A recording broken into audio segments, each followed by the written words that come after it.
inner engineering and how it works. Well, it's a meditative process wherein you journey inside yourself only to realize that you exist. In other words, I am. How I know? I know because I am conscious and aware of it. Consciousness and awareness is one of the two ways you are able to perceive.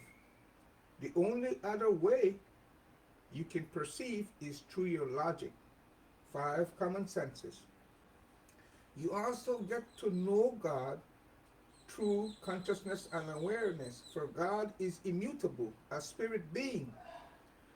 Through this same process,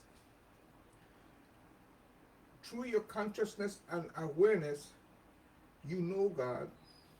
There is no other way to know God except by surrendering. So, surrender in this context is not a weak word or concept. No, there is just no other way. It is in like manner that hypothetically you'd know a prostitute through the experience of a relationship without any need for darn logical understanding. So, I know I am. So, who am I? I am my body and mind? No, I am neither my body nor mind. However, they belong to me. Whatever belongs to me, however, cannot be me. It can only be my property. Whenever my body and mind returns to the dust, I will continue to exist. Therefore, who am I at the core? At the core, I am a spirit being, God breathed, who only became life when God breathed life into me. So I am a spirit being in the same manner that God is a spirit being. God and I relate to each other through our spirit nature. The nature of the spirit is boundlessness. Therein, I and you are free to roam, grow, and expand without limit, which is unlike this physical realm. In this physical realm, everything comes with boundaries, the boundaries of space and time, including your physical self. You are bound by a height and shoulder width, which is the boundary of space. You are bound by a lifespan, an average of 70, which is the boundary of time. God is one, and the universe is one energy.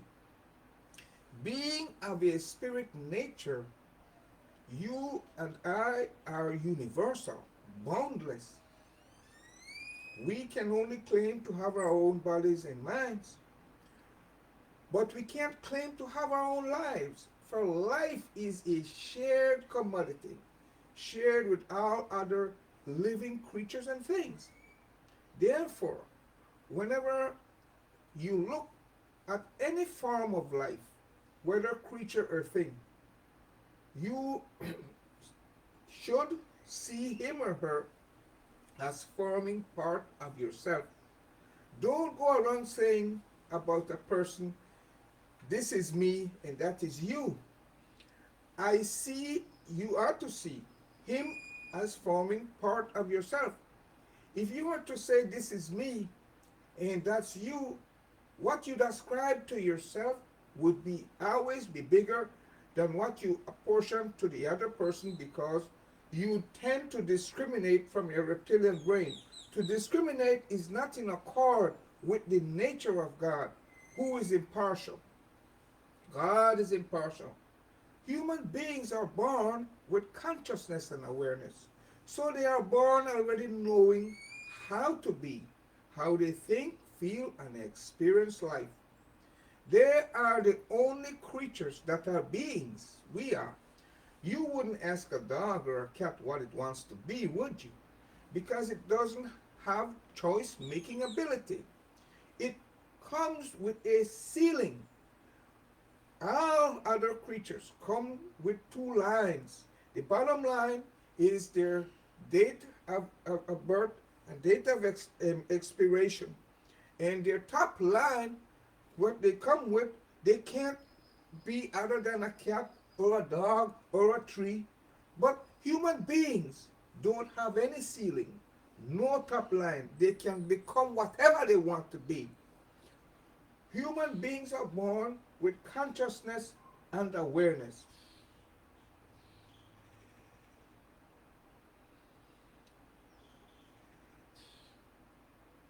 So, as I was saying, God is one and the universe is one energy. Being of a spirit nature, I am universal, boundless. I can only claim to have my own body and mind.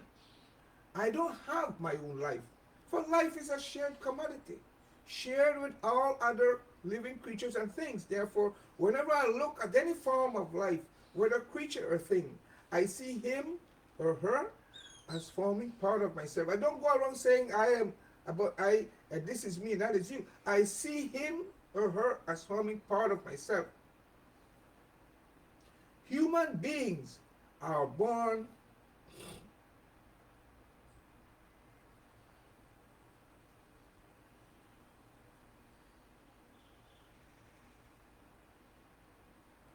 with consciousness and awareness. So they are born already knowing how to be, how they think, feel, and experience life. They are the only creatures, we are, that are beings.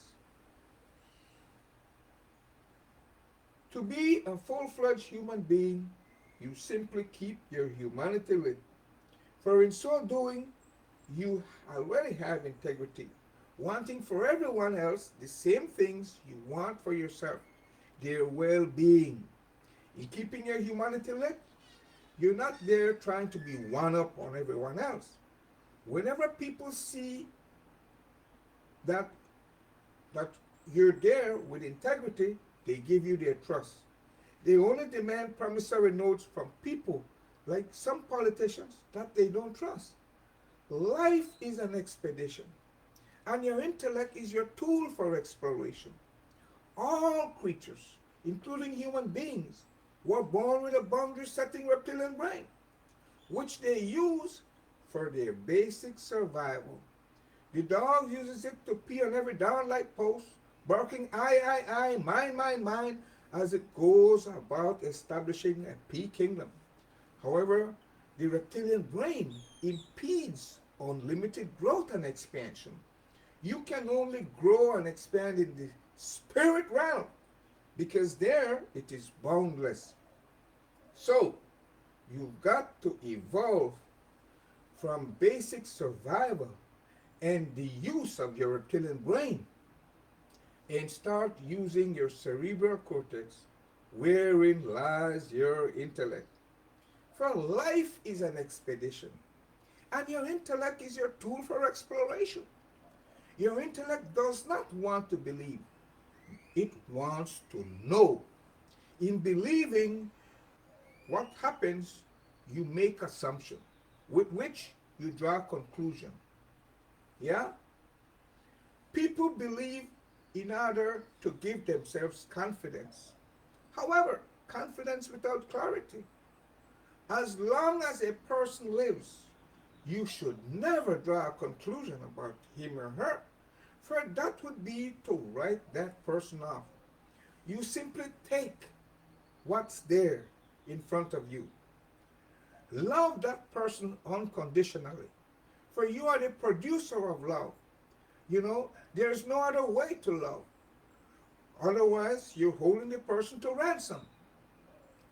As long as a person lives, there is always the awesome possibility that he or she transforms into becoming the very best version of him or herself. Also, don't look up to anyone, for if and when you do, you're overcompensating. Just see people through a plain mirror. See them just the way they are. For God is real. Life is real. So see their truth and reality. Neither believe nor disbelieve anything until it enters your experience. Life is an expedition, and your intellect is your tool for exploration.